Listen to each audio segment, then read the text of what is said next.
All right, everybody. Let me see if you can hear us in the back. How's the speaker sounding? Are we good in the back? We good? Check, check, check. You can hear us? All right, sweet. Hey, everybody. I'm Graham. Thank you for joining us at Coach's Show tonight. And up front, I've got number 10, Connor May. Let's give a big round of applause for Mr. May. So, Connor, this is your first time at Coach's Show. If people don't know you, where are you from? Kind of give you a chance to introduce yourself to these people for the first time. Yeah, happy to be here. Again, name's Connor May. I'm from Bradford, Ontario. It's about an hour north of Toronto. Yeah. So before you came to the Mayhem, this is your rookie season. Where were you at? Kind of take us through your playing career before you got here.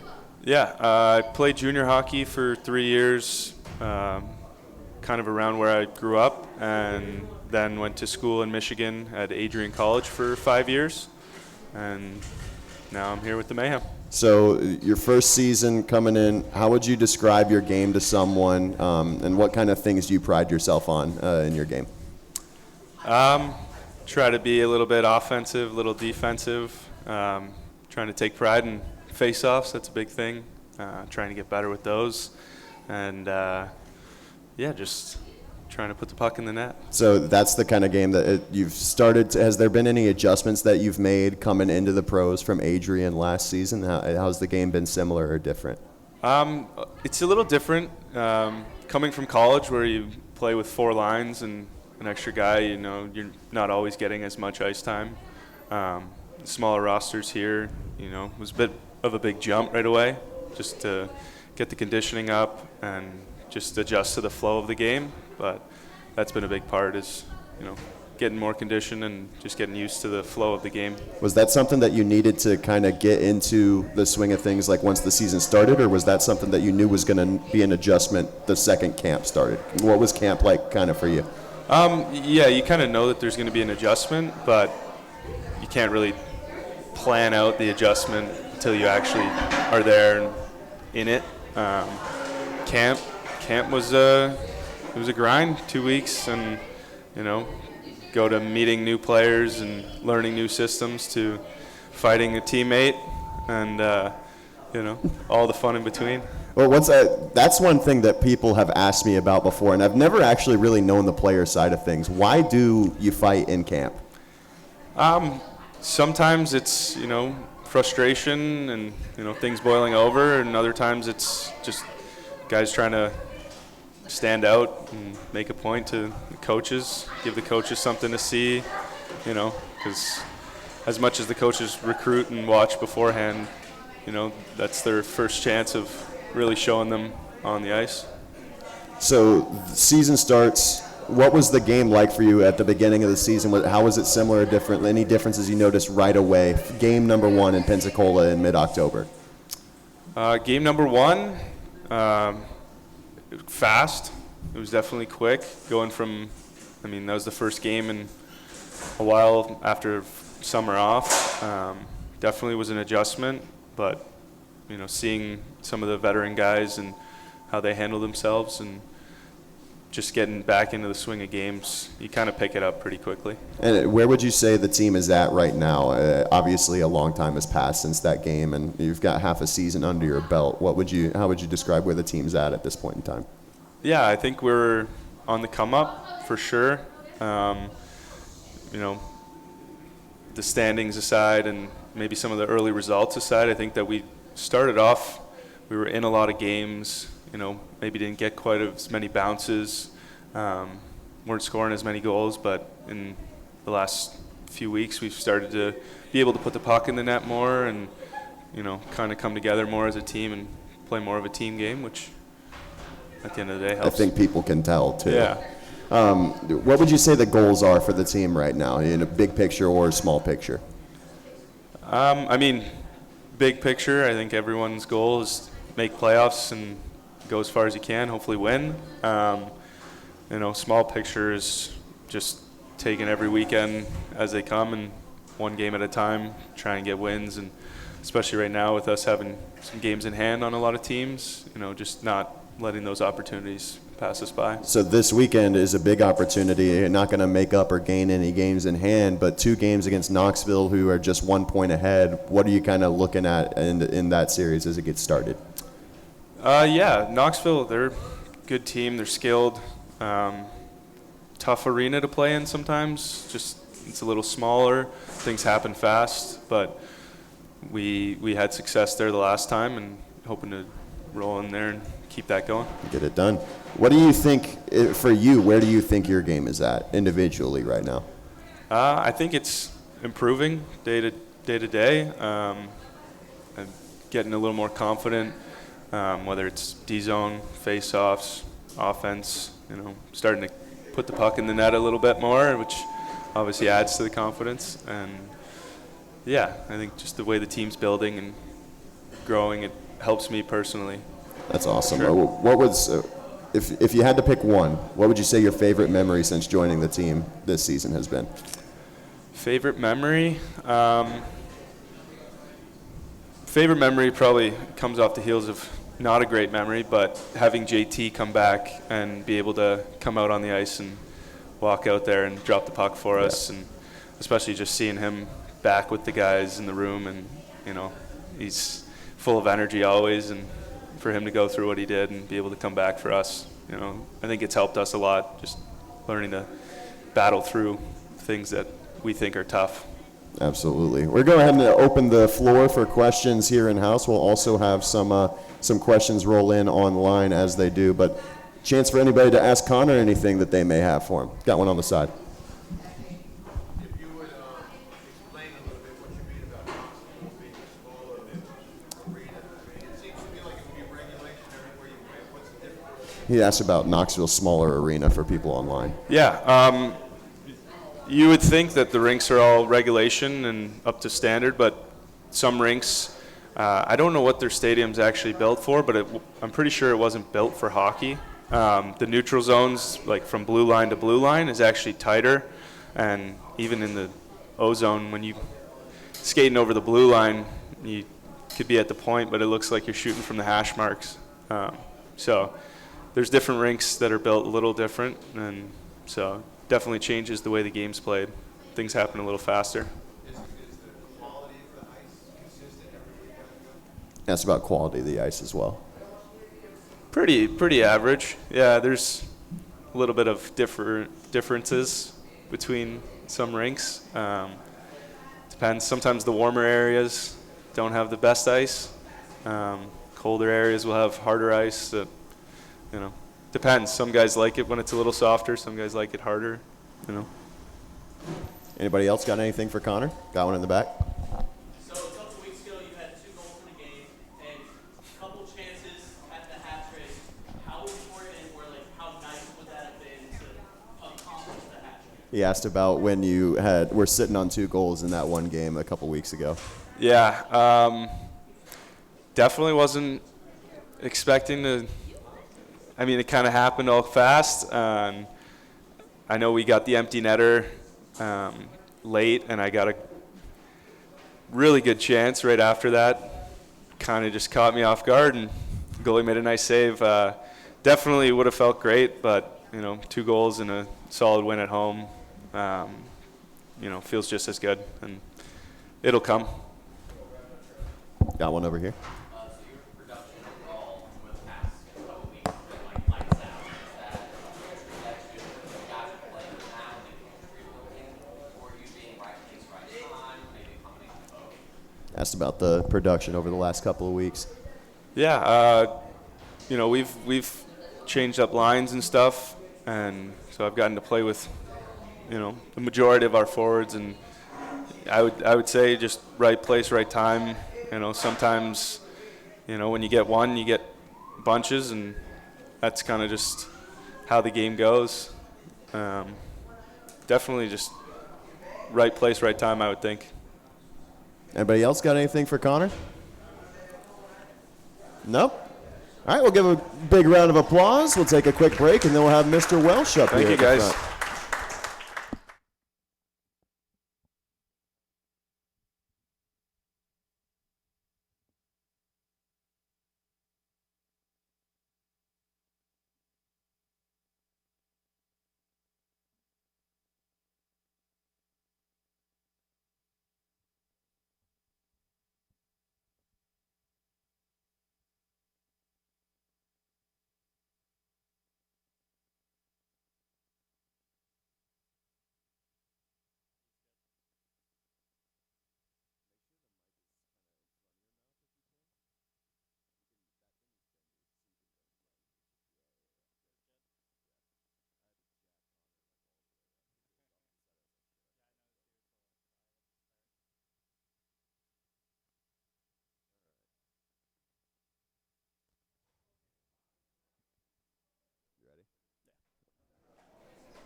All right, everybody, we've got Drew Welsch at the front, one of the newer Mayhem players. Give a round of applause.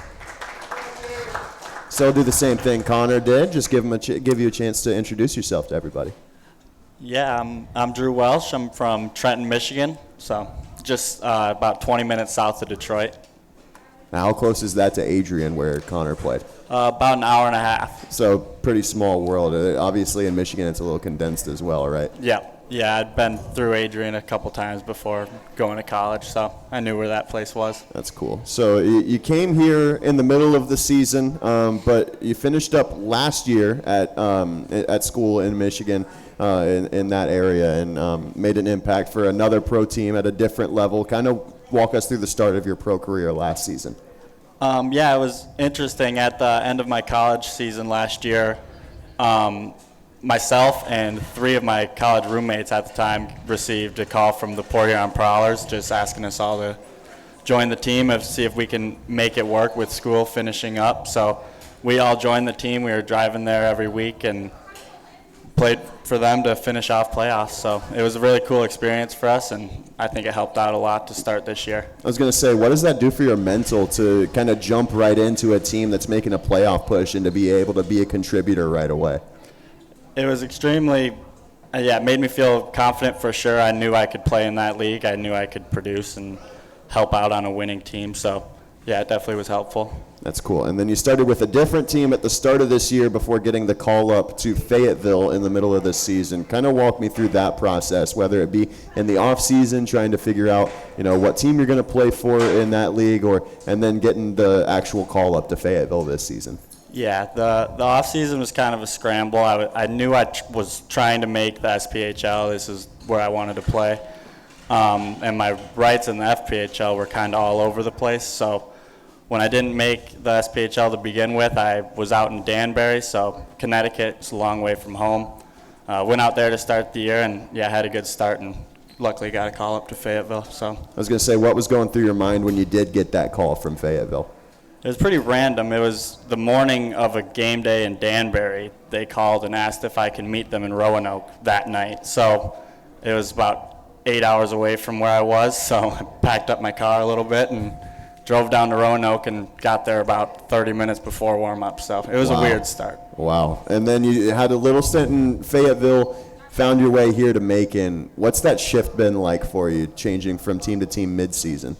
It's definitely been a lot of travel, a lot of new people to meet, a lot of new teammates, and it's been interesting, and just getting comfortable kind of takes a little bit longer, different each place you go to. So it's been good. I've been able to get pretty comfortable here in Macon pretty quickly. And it shows on the score sheet too, 8 points through 16 games. Where do you feel like your game is at right now individually? Ask Connor the same thing. Yeah, just like I said, kind of just getting more comfortable in the league, starting to get more reps and practice and in games, and just starting to be able to make plays with confidence, and kind of growing in the right direction, I'm thinking. Where do you feel like the team is at? I asked Connor a similar question, but you've seen the team for a shorter period of time. What's the vibe around the team right now? I think very good vibe. When I got here, we were on, I think it was a 4-game win streak at the time, and nothing but good things were going on. So I just kind of didn't want to mess anything up in that regard, and I don't think we've taken a step back. I think we're only growing every night, and when we play the best we can beat anyone. So. What's your favorite part about playing in the SPHL? I think it's just, I don't know, it feels a lot more professional. I've never really played in a lot of the big arenas like we've been in, and good crowds, and it's just very professional feeling, and it's been fun. Similar question. What's been your favorite parts about Macon since coming here? I don't know. I kind of love this downtown area. It's cool to walk around and check out all the new places. We go to Taco Mac a lot. That's a spot we like to go to. So those are kind of the things we've been doing since I've been here. That's pretty cool. How do you feel about how you fit into what this team's doing right now? I think I fit in well, and when I get on the ice, I try to produce what I can and use my speed where I can, and just kind of produce when I can. So. Absolutely. What I was going to ask, same question as Connor. What's been your favorite memory, we'll say on the ice, since joining the team here in Macon? Definitely the win streak when I first joined. It was fun to be a part of, and then obviously the first goal was nice to get. Yeah, absolutely. That 2-goal weekend in Roanoke. Was there anything differently that any different routine you did before the game? Maybe a different shirt that you wore in the hotel before, something like that? No, honestly, a lot of us weren't feeling too good that weekend. We were on a long 3-3, and I was more tired than I had been for a lot of games. So surprised it happened that weekend, but we'll take it. Take it however you can get it. We'll open the floor for questions for Drew. Anybody's got anything here in house, we'll also be checking on the Facebook chat. But does anybody have anything for Mr. Welsh? Got one on the side.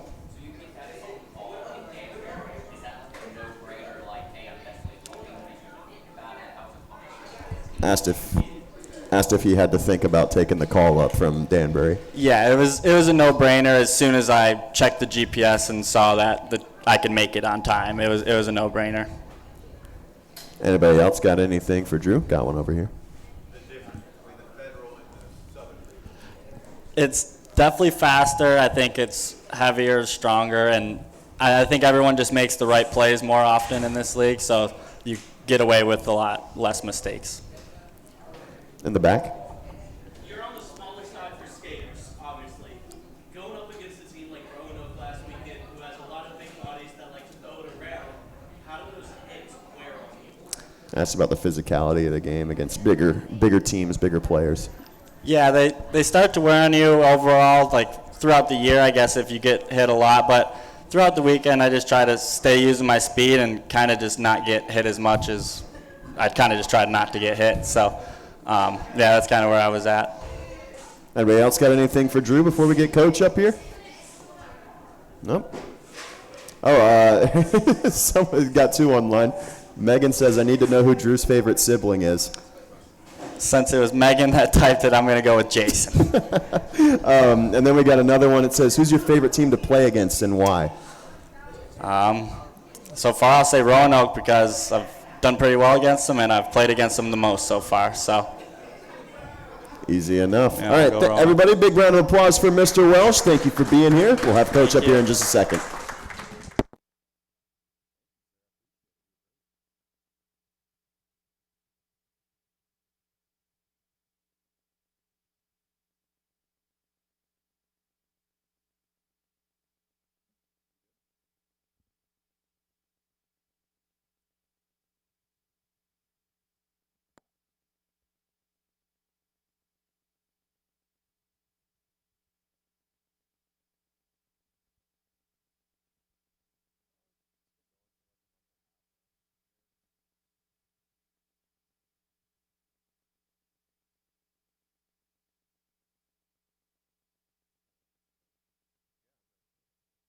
Pump this out quick.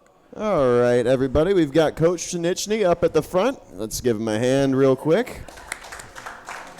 So, Dave will start, obviously, some roster moves over the last 24 hours or so, claiming Jordan Rosenbaum and then Hayden Ford coming back from the ECHL. Where do you think, we'll start with Rosenbaum. Obviously, you saw him last week with Roanoke being here in town. What did you see from him that made you think we need that guy on our team? Yeah, I think we were kind of lacking, like a little bit thin on the back end after our first couple pairings. And you're always looking for improvement, whether it's, a little bit percentage-wise. And, we liked what we saw, obviously, this weekend. And, he's got a good stick. He's a right shot D-man. So, we thought that was best to make that improvement. I was going to say, from a right shot perspective, this past weekend against Roanoke, running out 6D, only one of them having a right shot. How does that change your game plan? Yeah, I mean, when I first got into coaching, I never thought that having certain handedness on the back end was a big deal. Me being a left shot, I always played on the right side for whatever reason, and then you kind of start understanding with certain systems and certain rotations that handedness does play a factor. For sure. And you get another right shot defenseman back with Hayden Ford. How big is it for him to be just injected back into this lineup? Yeah, I think it's great that Fordo's back. He got a little experience up in the coast, and hopefully he can come back and do what he was doing before he went up there. Sometimes players have they either go one way or the other when they come back from the coast, and I've seen a lot the other. So we're hoping for the positive on that. So, kudos to him for getting the call up. And like I said, sometimes that might ignite a player to kind of come in and dominate a little bit more. Yeah, let's hope so. He's definitely was on a heater before he made the trip up. Speaking of heaters, this is one of the best months in recent memory for the Mayhem, sitting at 6-2, 1-1 over the 10 games this month. Is there anything in particular that the team is doing distinctly better over the last 10 games compared to the 2025 portion of the schedule? I think we're getting a lot of depth compete. I thought before we were getting maybe a line once every night, and that's kind of hard when it's 10 forwards, 7D. So we're getting to compete, and that's kind of how our team's built in regard to we're not top heavy with just a top 5 forwards. We try to play a depth game, and that's kind of why you see our scoring where it's at. But compared to the rest of the league, the scoring's down anyways this year. That leads perfectly into one of my next questions, which was you're getting scoring from up and down the lineup now, whereas earlier in the season it was pretty consistently the same guys mixing in. Now it seems like there's a new person every single game that's having the best night of their season or whatever it may be. What does that make you feel as a coach?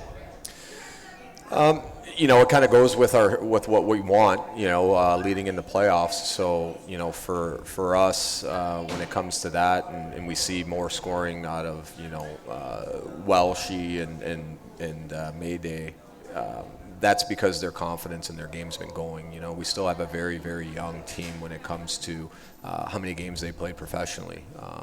Spooner and that line has been pretty dominant. Even last year, they started clicking midway through the season. So you don't want to really break that up, but then you're also trying to figure out chemistry with other lines, and sometimes they're good one weekend and then they're off for 2 weekends. So now it's like, well, do you go back to the well or do you just try to break it up? And I'm confident in our centers right now, and it's just finding the wingers on the outside. Absolutely. Why do you think the team is getting the results now? Because all season long you've been talking about how you're happy with the way that the team is doing things. They're doing all the right things, just not getting the bounces. Is there anything in particular or specific that you feel like contributes to that more than anything else? I think there's more belief in the room. I think maybe in the first little bit when we weren't getting the results, I think you saw a lot of bad body language. And that kind of creeps in, and that's a big thing for us. And at the end of the day, you're playing a kid sport, so come every day, give it your all. You're going to get rewarded somehow. And then maybe it was the JT incident and him coming back that kind of reignited us, because that was that 9-day lull where we really kind of took a fall in the standings and we didn't really accumulate too many points. So there's more belief in the room. Players are more confident. When they go over the boards, they're holding each other accountable, which is very unique because I think that's I've played on many teams, I've coached a lot of teams, and you always see certain players holding only certain players accountable, whereas this group's holding each other accountable, right? It's, hey, you're my best friend, you messed up, but I'm not going to call you out, but I'll call out the other person that I'm not really tight with, right? So that's good to see, because that's just going to make us stronger, right? Iron sharpens iron, and we're starting to figure that out. That's awesome. One of the things that the team has been doing very well as of late is clawing their way back into games. We saw it even on Saturday, even though that game didn't result in a point, coming back from down 2-0 in the first couple of minutes to make that a game late in the third period. What do you think this team has that is able to help them get in those situations, or get back into those situations, I guess I should say? We're a hard-working team, and, we started that off last season, and it kind of carried into this season. It's truly amazing when you go against team on paper that definitely looks more skilled, but, if you don't work hard, then the hard work's going to end up beating you out. And it seems that when we work hard, our skill set starts to show when we actually have a little more time and space, or, hey, because I eliminated this guy off the puck, now we have more numerical advantage going north. But, at the end of the day, it's just the want, right? So, yeah, you can definitely see it. And two guys that you saw it from, particularly this weekend, both factoring in on the scoring. Jake Goldowski, Alex Cohen, two of the captains. getting the proverbial monkey off the back this weekend. What have you seen from them as of late that you have to like about their game? Well, they held each other accountable, or themselves accountable, as of recent coming in, and we know that they're struggling in certain departments. And we had one come in and said, hey, I want to start every penalty kill, right? You don't get many guys that come in to play that role or want to play that role. And it was huge of him to accept that. And it's funny how hockey works, where when you start doing good things on the defensive side, it just naturally starts happening for you the other way. And, you know, their plus minus is where it's at, but now it's starting to trend back the other way. So that's good on those two to hold themselves to a higher standard, because they're leaders on the team, right? So hopefully that trickle-down effect works for the rest of the players. Yep. Coming into a big series against Knoxville, talked with Connor about it, Drew about it too. What are you looking to, things you're looking to fix up before going into Tennessee this weekend? I would just like for our players to understand that we can make high-end plays when they're there, but we can't force it, and especially in a small building like Knoxville, who very run and gun. You know, if you mismanage pucks in the middle, they're going to make you pay for it. So it's just placing pucks in certain areas that we need to, and executing the game plan. So this weekend, 2-game set against Knoxville, but after that, the final 2 months of the season, 6 3-3s in there. How do you keep this team ready for the grind of that kind of a schedule, knowing that the most important games of the season are still in that mix? They haven't happened yet. Yeah, and we put ourselves in that position to have to play playoff hockey from here on out. But, you know, at the end of the day, that's the reason why you're a hockey player, because you want to play more hockey. So if you were to tell me, hey, you got to go play 3-3, love it, don't care. You know, it's a passion for the game, and the more passionate you're about it, the more you're going to do well on the ice. Yep, let's hope so, for sure. This team talked about it. They've got the belief. Why do you think that the Mayhem can make a playoff push? Because it's right there, right? Like, we have the games in hand, but it's only as good as what we do with, you know, the opportunities that we have. And recently, I don't think we've done horrible with those situations, but we also didn't get what we wanted out of those situations. So now we have another opportunity with the point ahead of us, and then obviously the games in hand that would be after this weekend. So we just got to go in there and worry about Friday night, and then obviously reassess and go with a different plan of attack if need be on Saturday. That's all I've got for Dave. We'll open the floor if anybody here at Fatty's has anything. Also, we'll check on Facebook to see if anybody's got any questions for Dave. A couple of questions about Ford coming back. Obviously talked about how it'll be good to have him back in the mix. Anybody here have anything for Coach? Got one on the side. When you see a guy throwing a catch the puck, turn around and throw it back into the zone, and you're arguing with your ref, do you feel your brain's leaking out of your ears when that's happening? Like, is this crazy, or? Yeah, I thought, you know, there's certain things that you can control in a game. And then it gets to a boiling point, right? I was very vocal on Saturday night.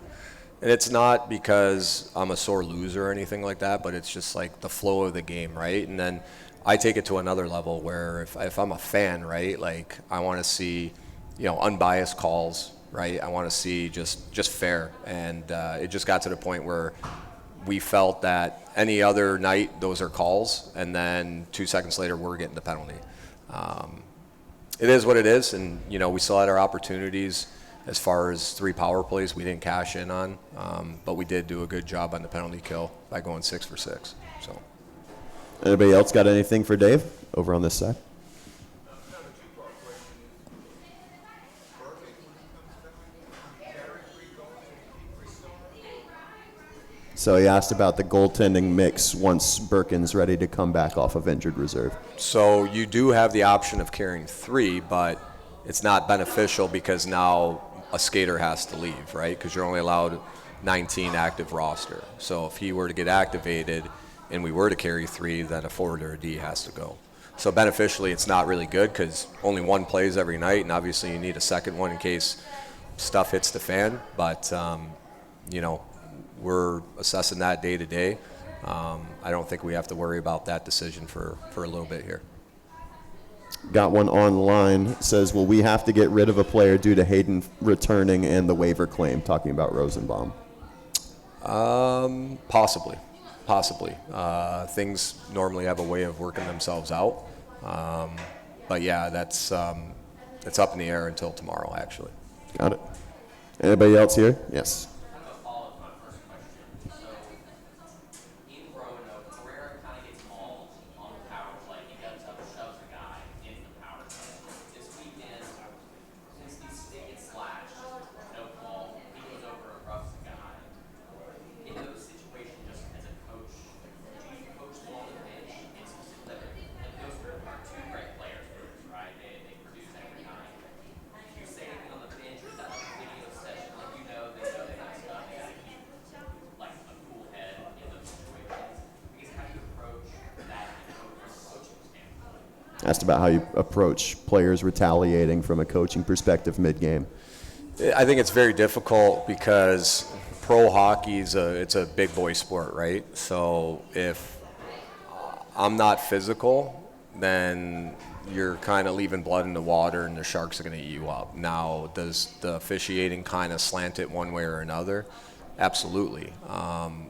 Sometimes we know as coaches and players which ones are the stupid penalties. We'll just flat out call it that. That's a stupid penalty. It's selfish. And then there's other ones where your emotions are so caught up, right? And that's hard. It's hard to control in the moment. Whether you feel like you've been unjust, it is what it is. And, I've seen clean hits called 2-minute power plays, and I've seen dirty hits not even called. Like I said, you control the controllables, and you don't know sometimes which way. It was actually in Pensacola. There was a save that Resar made, and they want a video goal review, and we're like on the bench, like, what are they doing? So we had a little fun with it, and we were asking for a goal review every shot that we put on net, and there was a save. But at the end of the day, it's some teams like to flop for calls. I will not honor that on my team. I've told my players that if you embellish for a penalty, you'll sit the rest of the game. I'm a firm believer that you play with honor, and there's a way of winning, and there's a way of trying to embellish a call. So. Anybody else got anything for Dave before we wrap things up? One more. Mm-hmm.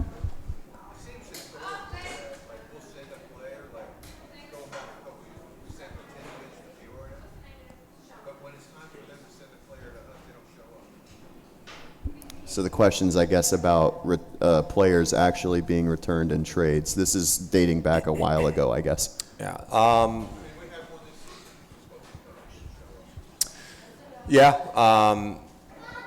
You tried to, let's start off with, not everybody's going to report. Players now think that they can control where they want to play. Players will come in and ask for a trade.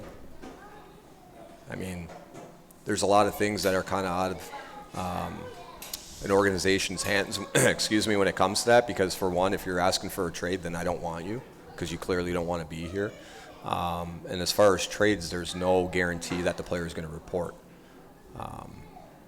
Too many guys could go make more money in a lower level, and that's all right, because we're trying to build something here in Macon.